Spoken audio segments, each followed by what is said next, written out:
quick one. Hey there gamers, Synyster Dreamer here with Bakomusha, one of our guest reviews for the Rule of 3. Here we're going to be talking about XCOM, one of the latest games for PC, Xbox, and PS3. Baku, how you doing? I'm doing pretty good with yourself. Not bad. So, how you liking XCOM?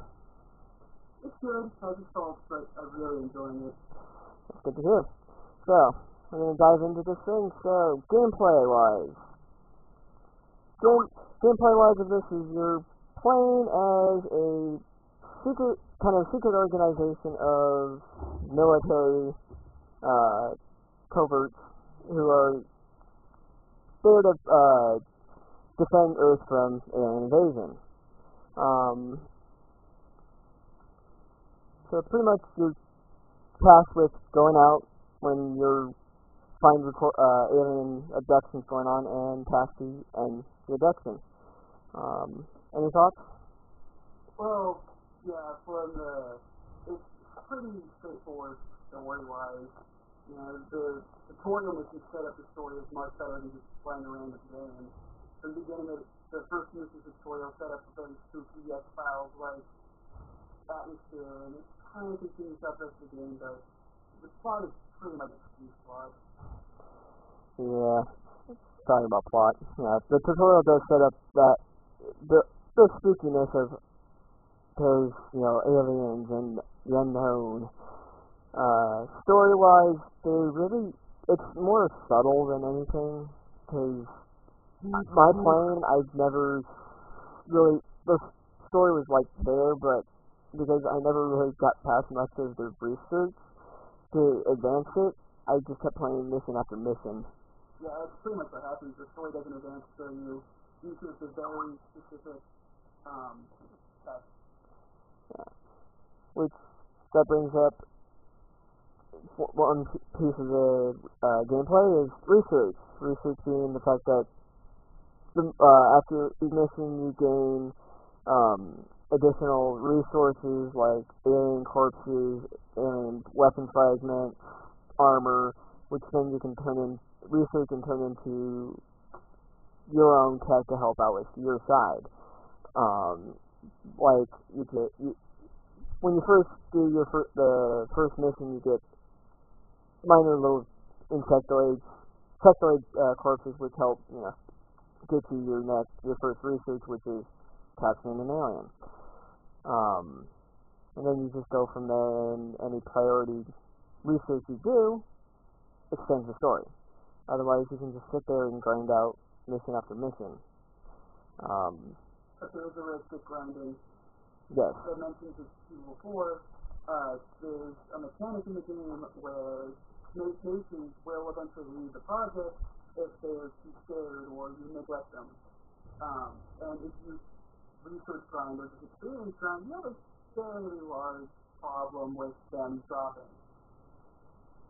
No, that is true. I've noticed that through my gameplays of doing this. It's that if you keep grinding, you tend to lose nations pretty quickly. So you have to prioritize. Okay, I need to get priority research done, and then go from there. That being said, then you have your normal other pieces of the gameplay, which is your engineering, which is when research is done, building what the research has gotten, so like new weapons, new armor, new pieces for your defenses, and then the development side of research and development. But the thing is, when you specialize in either one, and it hinders the other one in a way, because you can specialize in research and be done in the research in one day, but you need a new turret for your mechanical robot. That's going to take you a month. Yeah. And moving on,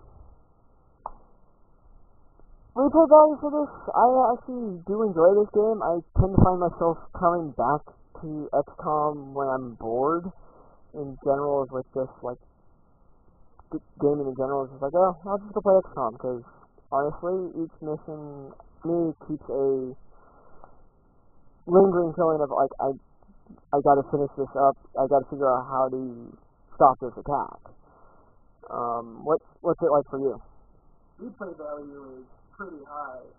The game itself poses difficulty as a lot of trial and error, and me and my friends have noticed that best way is just try until you fail and then restart. You get further and better. So there's the restarting is the new game replay value. And the game, because of its rather urgency, even though it's really isn't that urgent sometimes, plot kind of makes me want to go back and keep playing it. And every time I do, I sit there for hours playing the game, kind of like Civilization game, where it's just, okay, what? What time is it? Oh no, it's 3 days later. Yeah. I do find it has that draw. Well, I'll play it for hours and lose track. But if you can hold yourself back, it actually has a high pickup and play value of either the multiplayer component or just something, just play a random mission. Yeah. Just want to see something in a tactical standpoint. Kind of like Final Fantasy Tactics for me at the same time. Yeah, that's very true. It's kind of like this is what that game is kind of like. If you've played Final Fantasy Tactics or a strategy-based game like that, it's a lot of you move, enemy moves, you move, you encounter enemies, and you battle it out. The only difference is you actually have a fog of war on this, so you can't actually see your enemy movement until they get close. Which adds to the feel of things. Yeah. It's like, okay, what's my enemy doing?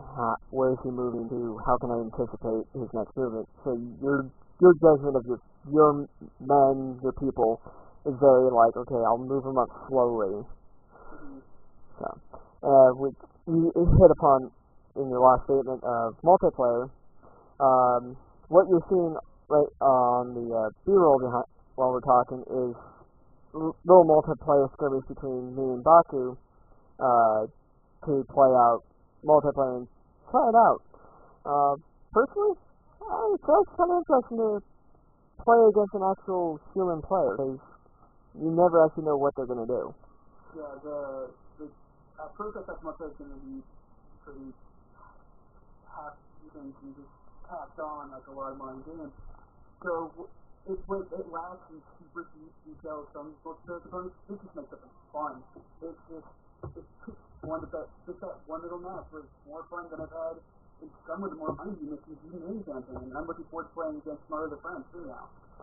Yeah, I have to say the same thing. Like playing the one match against you, it's just like it could actually be fun because the fact that your normal missions grind you because you're fighting the same enemy.